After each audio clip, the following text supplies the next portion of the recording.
Hello, everybody, and welcome to Sitting with Sean, episode number 6. Today's guest, I have Chris Milson from Newport Richey, Florida. Welcome, Chris. Hey guys, thanks for having me, Sean. I greatly appreciate the opportunity. Thank you for being here, man, and thank you for reaching out to me. I had a friend actually recommend you and say, "Hey, I've got this friend out in Florida, and I think that he would be great on your show." And I'm down for it. I'm ready for it. Was it Tina? It was Tina. Tina's such a great person. I love her. Yeah. Tina seems like a great person, and she's going to be on my show probably mid-July. Awesome. I look forward to that. Yeah, I do too. So go ahead. Introduce yourself, Chris. So guys, my name is Chris Milson. Like Sean had mentioned, I host a podcast called Mental Health Movement, Voice for the Voiceless. You can catch me on Spotify or YouTube. Just cover any subjects of mental health, anywhere from grief to mental health month. Cover a lot of subjects. It's got a lot of good reactions so far. That's awesome. And right off the bat, I want to say thank you for what you do. And thank you for what you do, man. This is awesome. It's a very selfless service that you do, man, and I do appreciate what you do. Thanks, man. I appreciate the opportunity to put myself on a platform such as this and be able to talk with somebody who essentially tries to do the same thing that I'm doing. Not a lot of people are willing to do this for nothing, and very selfless, like you said, and anything I could do to help, others, and just like the name of my podcast, being the voice for the voiceless. There's so many people that are afraid to speak out, are afraid to talk about the struggles, man. And I'm just so thankful to be able to do this and have so many people reach out and be like, "Hey, this podcast helped me out," or "This episode helped me out." It's a great opportunity, man. Absolutely. And I absolutely love that, the voice of the voiceless. I like to say that for people that do say that they're the voice of the voiceless or hold that mantra in their life, because there's a lot of people, like you said, that don't speak up about their mental health, don't talk about the struggles that they face, and then things happen, and those things are bad. And, it could have all been prevented if they talked about it. And so that's why, and I don't really call it gatekeeping, but that's really why, like, I stood, I'm doing this and I'm standing in this space, to be the voice of the voiceless. And I can tell you're doing the same thing. And it's really garnishing this just slow burn revival of a mental health, of a mental health, or a step in the right direction for mental health. Absolutely. And I've mentioned it a couple times on probably 3 or 4 different episodes, just there not being resources for everybody because, there's that stigma behind every piece of mental health, man. Like, you have anxiety, here's some pills. You have depression, here's some pills. Or, you're feeling suicidal, so they'll lock you up and Baker Act you or something. And it's tough to have that conversation with so many people because they hear those buzzwords like therapy. It's like, oh no, I don't want to do that. They're going to think I'm crazy. They're going to admit me into a hospital. And there's just that weird thing in society that tries to throw a label on everything as if we're thrown into a box and we're supposed to feel this way. Okay, you have depression here. You're going to be separated over here. You're not like any of us. You're always sad. You're always the Debbie Downer is probably one of the most famous phrases that I've heard. And, being able to tell people, hey, it's okay to feel this way. It's okay to feel depressed and feel sad, and you're not alone. And I can't stress that little phrase enough, is you're not alone. Absolutely. And you hit on something that I really like to talk about in some of the stuff that I do is they put you in a box when you get a diagnosis, like, okay, you have post-traumatic stress disorder. So, oh my goodness, you got PTSD, dude. Let's watch out for you because you could go postal. You could go down the road. and you could, shoot up a school. But that's not necessarily what it looks like for everybody. Right. And as a matter of fact, it isn't what it looks like for a majority of people. It's in some of the most worst cases. And, it's really, it's sad what has happened. And the movement in mental health has gotten a whole lot better over time, compared to the 50s, 60s, 70s, but Absolutely. It's still not where it needs to be. Right. And I always try to stress in the mental health group that I have, that it's not just a hashtag to me. It's not just one time of the year where, we're going to make a whole month on men's mental health or just mental health month. It's like you're either pushing the message or you're just doing it for the likes. And I know there's so many people out there that do that. And it's heartbreaking because social media is responsible for that stigma. Obviously it's not 100% on social media, but it's a good majority of those people who will, share a meme that they feel like they can relate to, and they'll put a hashtag on there just so it gets likes with the algorithm of social media and not really put any weight behind it. And meanwhile, people like you and I actually try to push that message and actually try to use our platform and use our passion for this and using what struggles we had to go through to make sure those people that are either starting to run into what we felt or are in the middle of something we experienced and, want to remind people that you don't have to go through this alone. And I know it's such a dark world out there, man. The news, just everything that's going on right now, it's a dark world. And so many people get lost in that darkness. And if I can reach my hand out to just one person, I will do that. And I will make sure that person remembers that they had somebody on their way back up, because once you hit rock bottom, man, yeah, it's hard to get back from rock bottom. But the only way to go back is up. You can't hit any further than rock bottom. Absolutely. You hit on the fact of social media kind of being this a good thing for mental health, but also a bad thing. And I do a lot on TikTok. That's my main platform. And I've seen something today, where this woman said, it's men's mental health awareness. Where's everybody at? Why is this not going crazy like, 2-3 months ago? And I made a video in response to that. And I said, because 90% of you guys don't care. It has nothing to do with the fact that it was popular 2 and 3 months ago. It has nothing to do with, the fact that it's Men's Mental Health Awareness Month. It has everything to do with the fact that you don't care. Right. And if you did care, it would be a topic of discussion right now, but it's not. And I made, I said, women cannot vouch for men. Women can't stand up for men, much like men can't stand up for women. We have to do it on our own. And until we do it on our own, we're going to be in the same exact spot that we were. It's that revolving yesterday. Door, man. Yeah, exactly. It's this cycle of insanity, madness. But like you said about the people not caring, it's just, again, I just feel like so many people do it for attention for when it's convenient for them.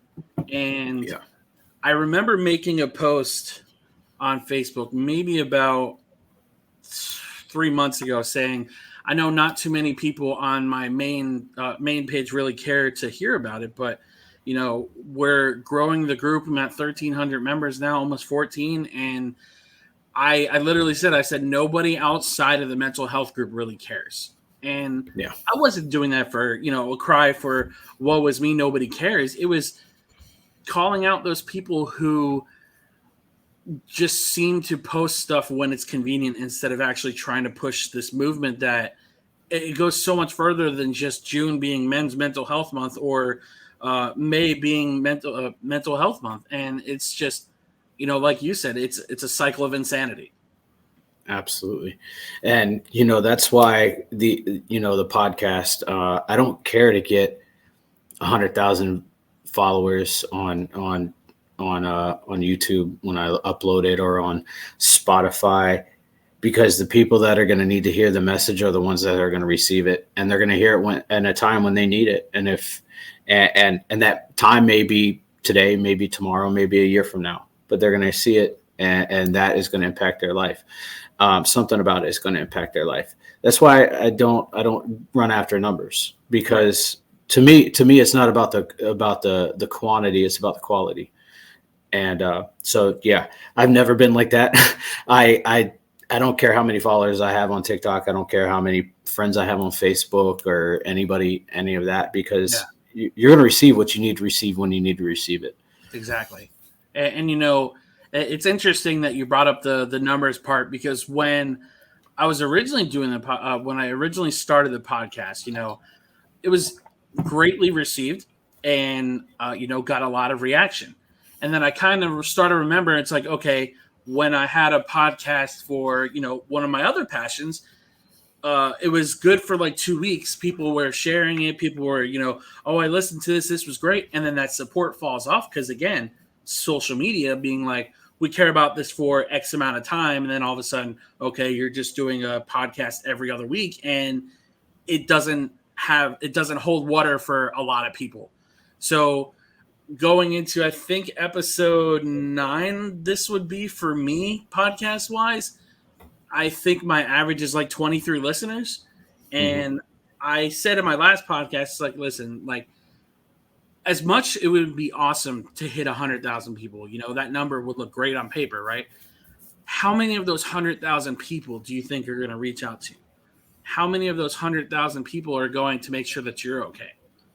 I have people that can't wait for the next episode, that always reach out to me. Hey, when are you doing another episode? These are great. And sometimes the numbers will grow, sometimes they'll just stay at my average 20 listeners, and I'm okay with that now. I'm okay with reaching out to the people that I need to reach, because I've one of the biggest interviews for me so far has been with Tiffany Herring, who works for NAMI. Oh, And wow. yeah, it was pretty huge for me, because I was like, NAMI's a national organization. Yeah, it is. And I'm just talking to her like a normal person. And, again, when you see somebody's social media and you see their job title, it's like, holy shit, this person's a really big deal. And I'm talking to them like a normal person. Yeah. And when you have somebody who's as high up as she was in NAMI saying that my podcast helped her, is pretty crazy, because Yeah. you don't ever think you can reach somebody at that level. So again, if I Absolutely. can reach that 20 people, and doesn't matter where they are in the hierarchy, they're a person like you and me. Yeah. They breathe the same air. If I can reach just one person, I'm cool at the end of the day. Absolutely.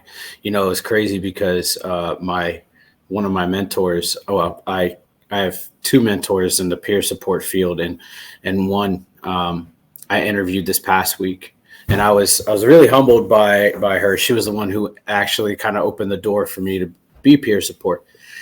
And my other mentor, literally to this morning, was like, "When can I be scheduled to be on your show?" And I was like, "You reached out to me, of all people. You reached out to me."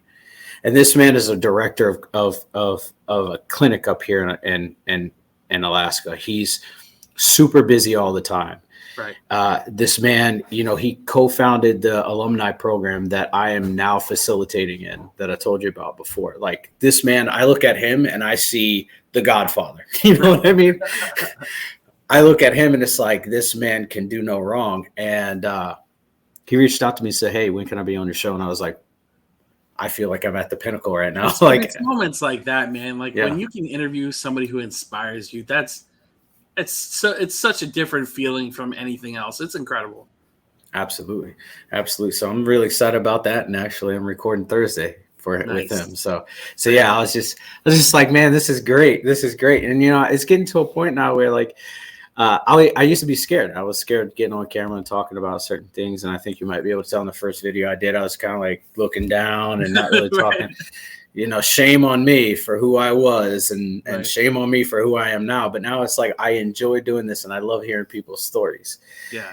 So getting into stories, go ahead and tell us what it was like for you. Oh man. So I went through, quite the traumatic childhood, and I've had depression for as long as I can remember. Probably about 14 is probably when I was starting to get self-aware.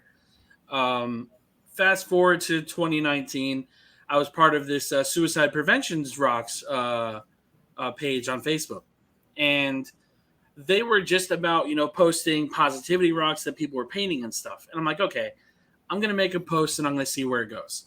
So I made a post about depression, kind of told a little bit of my story without getting really personal with it, and it got about 600 likes. I'm like, okay, that's pretty crazy for something that only happened.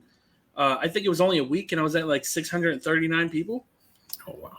And I was talking with one of the admins, and they wanted to wanted me to write for their blog. So I'm like, that's an incredible opportunity. I can't turn that down. And it was for the Joshua York Foundation. Basically, this guy's husband unfortunately took his life, and he was like, it would be an honor to have you on this blog and write for us. So I write my first blog, and then I started writing a second one that probably took me all day because I put a lot of myself into it. And for some reason, he didn't post it at all. Like, I think it just kind of got like stuck in his queue or something. He never got a chance to read it. So I reached out to him like, hey man, like, I don't know how often you post these blogs, but I spend a lot of time on this blog, and this was right before I started therapy and everything. So it was just kind of I wanted my story out there, and kind of got a little over persistent, I would probably say. So I started a Facebook page on Facebook, mental health page on Facebook, and that's where it started. I started with Mental Health Movement podcast, or not podcast, Facebook group. And when they found out about it, they took me off of their blog and said that I couldn't post it on their page anymore because I made a page of my own. So I reached out to the admin of their page, and I'm like, I didn't make the page out of malice. I wasn't doing it to steal followers, nothing. Like, we're doing this for mental health. So why does it matter if I had a page or not? Because you would think somebody who's trying to push the message of mental health be like, okay, cool. Smaller pages trying to get themselves up. Let's give them some followers, and let's keep this movement that we're all supposedly together in, right? Yeah. So I invited a couple hundred friends. I didn't have a plan with this page at all.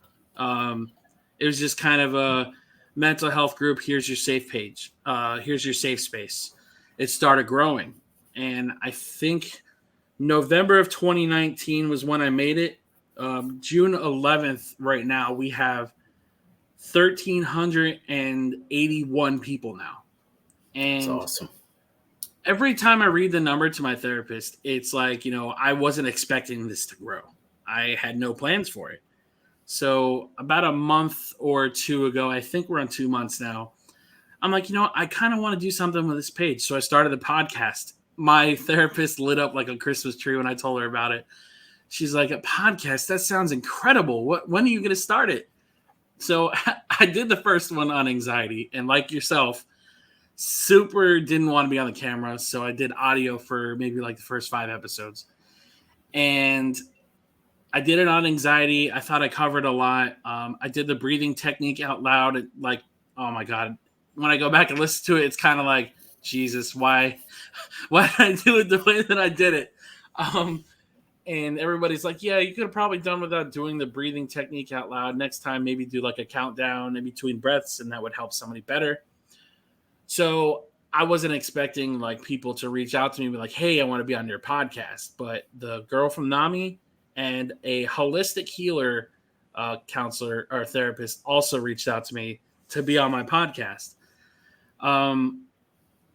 So in the mental health group on Facebook, it's pretty much international. We've got people from Kenya all the way to Poland. And on the podcast, I just recently got into India and Kenya. Oh, so wow.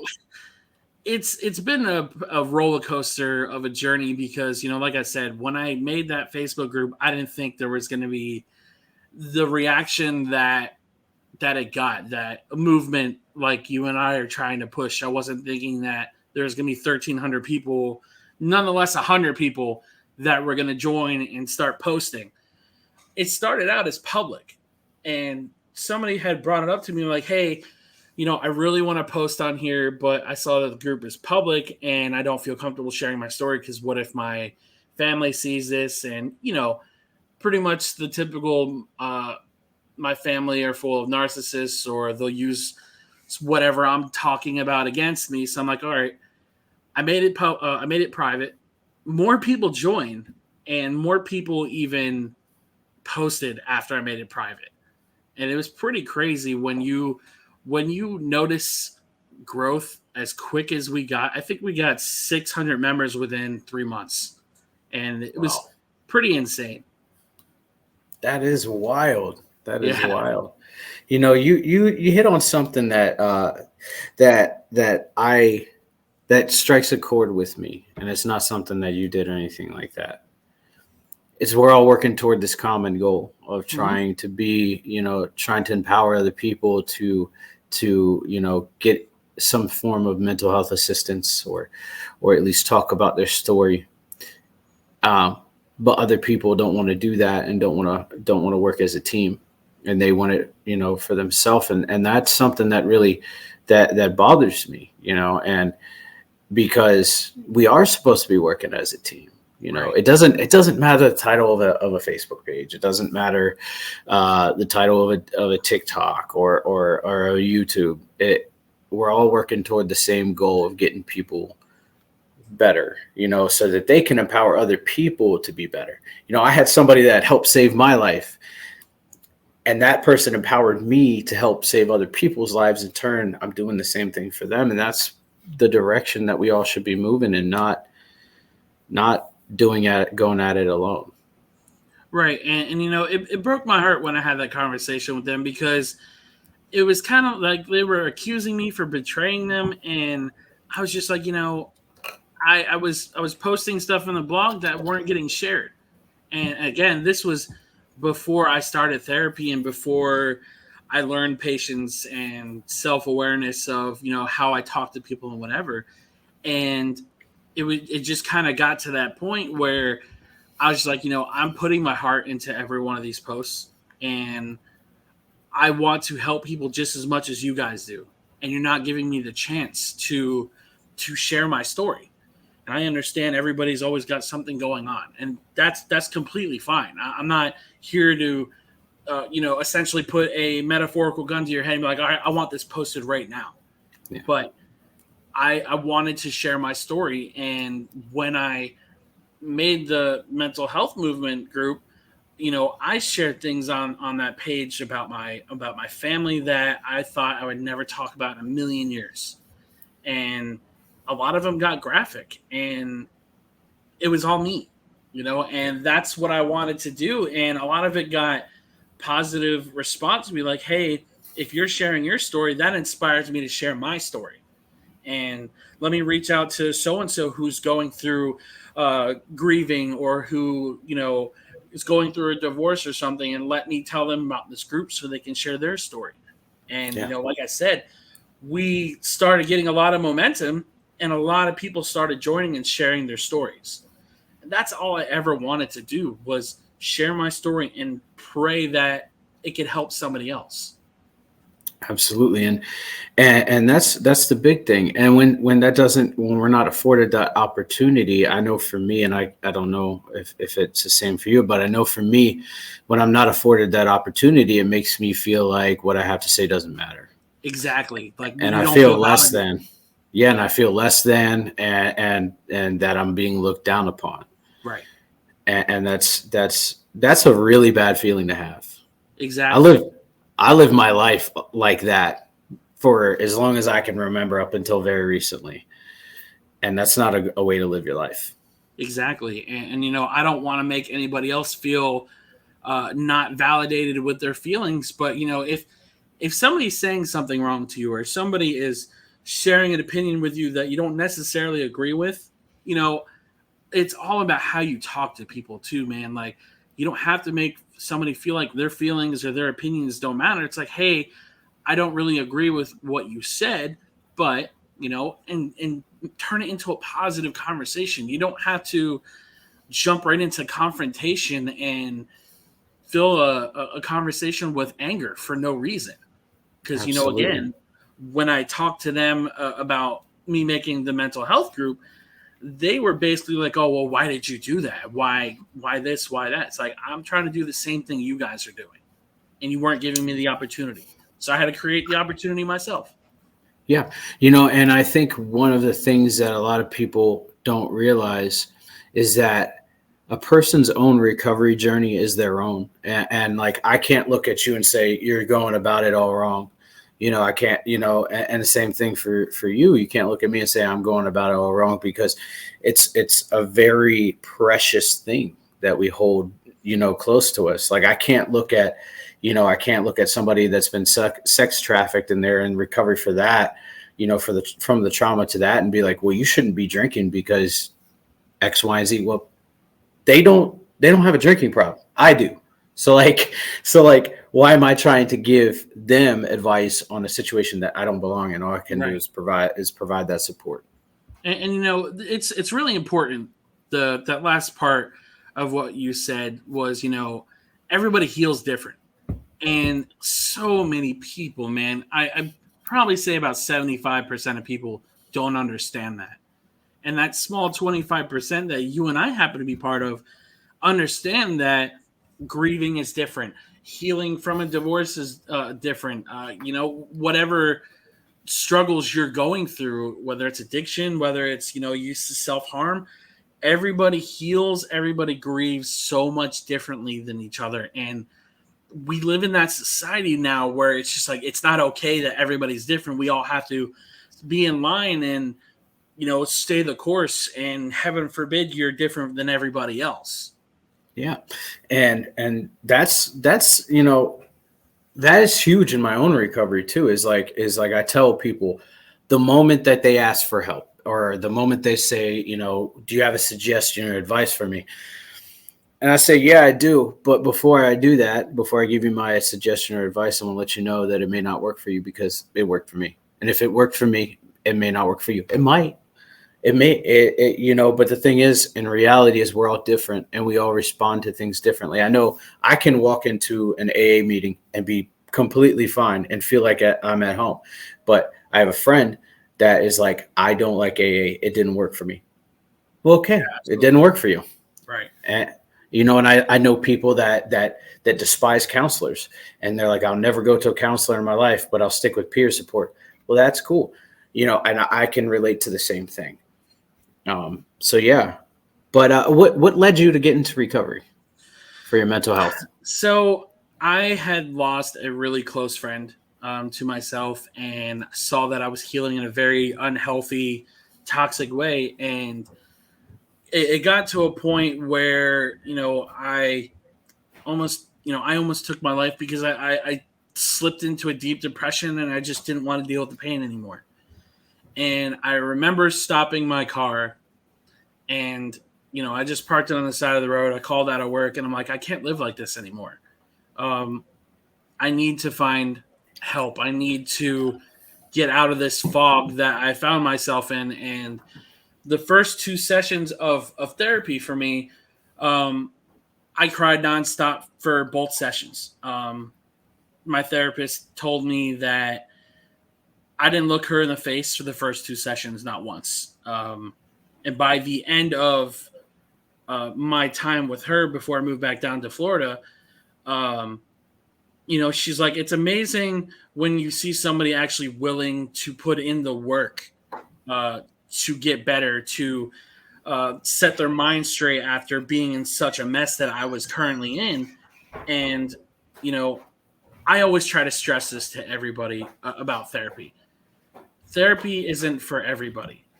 Therapy is one of those, if you're willing to put in the work, if you're willing to dig into your trauma and Yeah, share that trauma with a complete stranger, that could eventually help you cope with everything that you're going through in life. Their job is to create that plan for you to heal, right?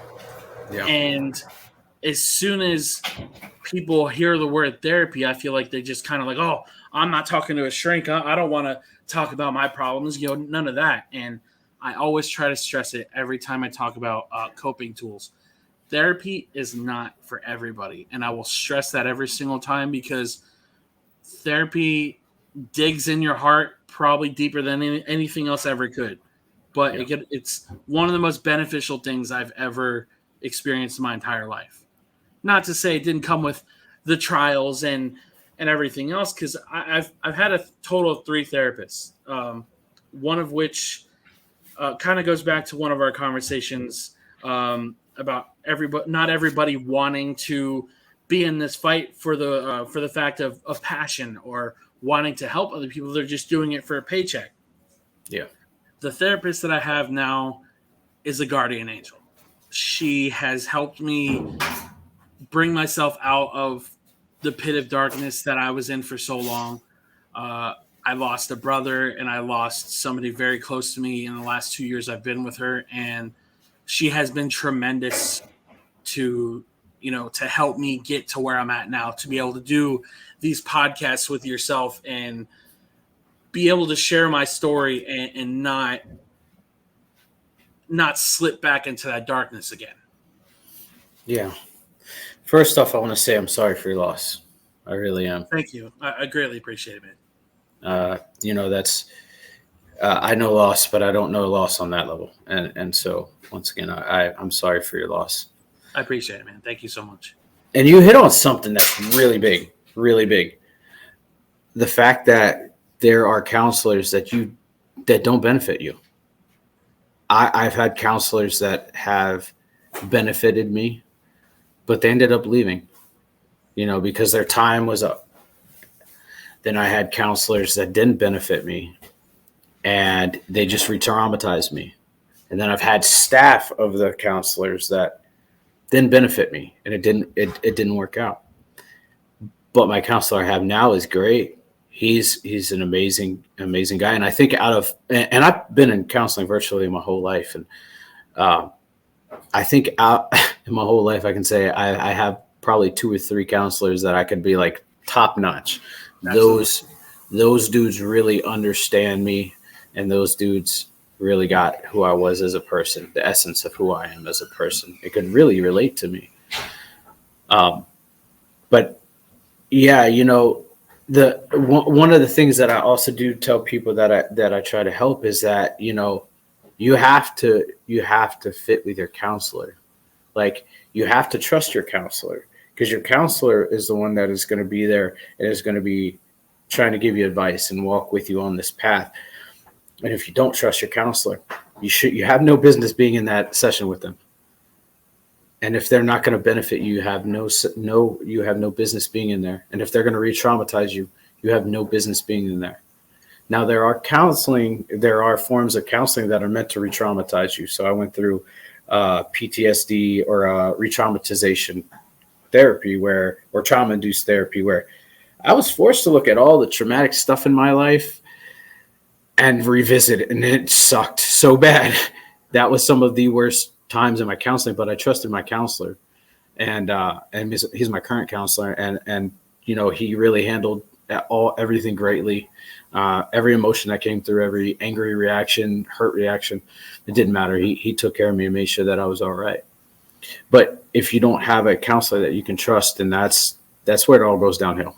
Yeah, absolutely. And trust is such a big thing with those counselors too, because I have met people who have gone through counselor after counselor after counselor and don't like to restart. And while there's that free therapy out there that some people use, the Talkspace counseling, while that's great that there's free resources out there, it kind of goes back to what I was saying before. Some people just do it for the paycheck. And while you're paying X amount of money for a therapist, that X amount of money could be beneficial to sacrifice because that counselor actually wants to help you. I went into my current therapist not knowing how it was going to go because she was all virtual. And I'm more of a face-to-face person. I love to have that face-to-face interaction. I wasn't sure you can feel the emotions through a computer screen and whatnot. Yeah. And when I met her, she was instantly welcoming, instantly validating everything that I was going through. And, fast forward now almost 2 years, she's almost like a family member to me. She's like one of my best friends. And sometimes that little voice in the back of my head's like, it's a therapist, that's their job. But then the realization, it's like, it's her job, but she loves to do it. She loves to help people and validate somebody through their healing journey. And she has done everything and then some for me. So, it's one of those unforgettable experiences for me that I'll be eternally grateful for. Yeah, you have to be able to trust your counselor, and it sounds like you have a great relationship with your counselor. That's awesome. Real quick, before we move on, I seen the top of your shirt. Is that an Undertaker shirt? It's a Triple H shirt. Oh my goodness! You're close. I met another wrestling fan. That's great. Yeah. There's a lot of us. Yeah, we're kind of like low key. We're out there. Yeah, we're out there. We're there. I actually interviewed a guy yesterday that's on my TikTok, pretty influential person on TikTok, and he's huge in like the wrestling community, like the wrestling TikTok community, and the dude's like super cool. We chatted wrestling for almost 2 hours yesterday. That's awesome. And yeah, and I mean, I have a Fiend standee over here. That's a form of self-care for me. Yeah, I get to sit down and just watch wrestling and talk wrestling. Absolutely. I love wrestling. I grew up on it. But that's a conversation for another time. So where do you see all of this leading? All the efforts that you're putting in, where do you see it leading? Realistically, I think long-term goal would try to figure out how to start a nonprofit. I would love to be able to dig into that just to see where it could go.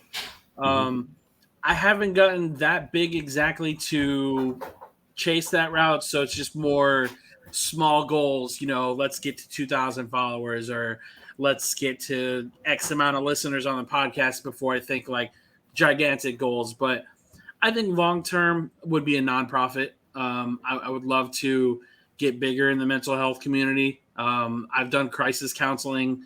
Like I said, I do the mental health group on Facebook and the podcast. So, it's they're big accomplishments, but I'm still in that little pond. You know what I mean? Yeah. You got to dream big though. Yeah, exactly. Because at any moment that dream could present itself, and could pop out of there, and you're like, oh, there it is. Right. Yeah, exactly. There it is. I have my own dreams and my own aspirations of what I want to do and where I want to be. And some of them are slowly starting to open up for me. And it's a matter of somebody posting a job. Yeah. On USA Jobs. And right now, that's what it is for me. Like, I've gotten to this point. So I got certified as a peer support specialist in Alaska. And the moment that I got that certificate, literally, it was like everything started falling in my lap. Right. And I was like, how insane is this? Yeah. At the drop of a hat, just things could just fall in your lap. And then it's like, I used to hunt for jobs and now jobs are coming to me, or I used to hunt for opportunities, and now opportunities are being presented to me where they wouldn't be before. Right. It's insane. And it's crazy when you start dipping your foot in that pool and, you start putting yourself out there and you start networking. Like I said, when I started this podcast, I wasn't expecting people to reach out to me like that. Yeah. I was, I think you're the fourth person that's reached out to me about actually being on the podcast. And, it's great opportunity. It puts your name out there in some sense or another. And then that networking comes with, hey, why don't you reach out to this person? They'd be a great guest on your podcast. And it's slowly starting to come together, like you said. And I always love to say, progress, not perfection. And I had that tattooed on me because it's one of those very simple sayings that just always speaks out to me, because so many people thrive for perfection. Their whole life is based on everything has to be perfect to be happy. And obviously you and I know that's anything further than the Yeah, truth. We're going to go through roadblocks. We're going to have a bumpy road to get to where we want to get. And, much like therapy, you got to be willing to put in the work. yeah, And while that saying is like, good things come to good people for, those who wait, you also have to put in that work too, because if you don't put in that work, nothing's going to come to you. And absolutely. that's just, you got to, it's great to share those motivational quotes, but you got to be a realist about some of them too, man, because so many people that share motivational posts and are still in the same place they were in 15, 20 years ago. It's just like, you got to be willing to put in effort too, man. You got to Yeah, balance it out. yeah. I think we're like on the same wavelength here. It's weird how like the universe kind of like throws some things in our pathway. At my meeting today, like I shared with you, and I didn't tell you this, and it's weird that it kind of happened. I had a participant sharing, and I wrote something down in a notebook, and then before, he was done his processing. Right before he literally said what I wrote down in my notebook. And you just said what I wrote down in my notebook, and it was progress, not perfection. That's amazing. And it's what I have the notebook. Where is it? It's right here. Can't really. Yeah. Boom. Progress over perfection. No joke. It's weird how the universe works out. That's incredible. Yeah, and somebody that's listening is going to need to hear that. Yeah, definitely. Yeah, yeah, and it's just amazing how things work out and how people come into our lives and step into our lives, and we don't even realize it. But also, you talked about putting the work in, and I see a lot of people that just want the instant gratification, want everything now without the work. Trust me, there's 2 years of abuse on myself to get to where I am. Right.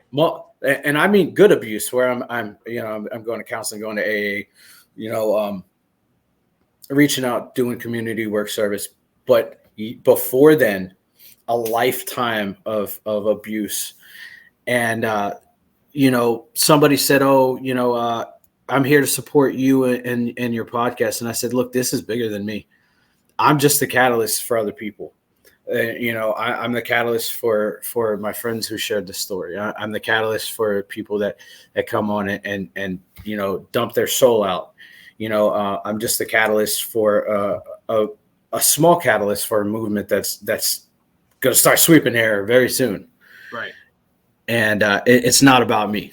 Not about me. It's about everybody else and everybody that's willing to step in that void and step in that doorway and be those voices for the voiceless." Yeah. Yeah. Appreciate the shout out. hey, got to. Hey, and now that I know you're a wrestling fan, Yeah, buddy. CM Punk, okay, all right.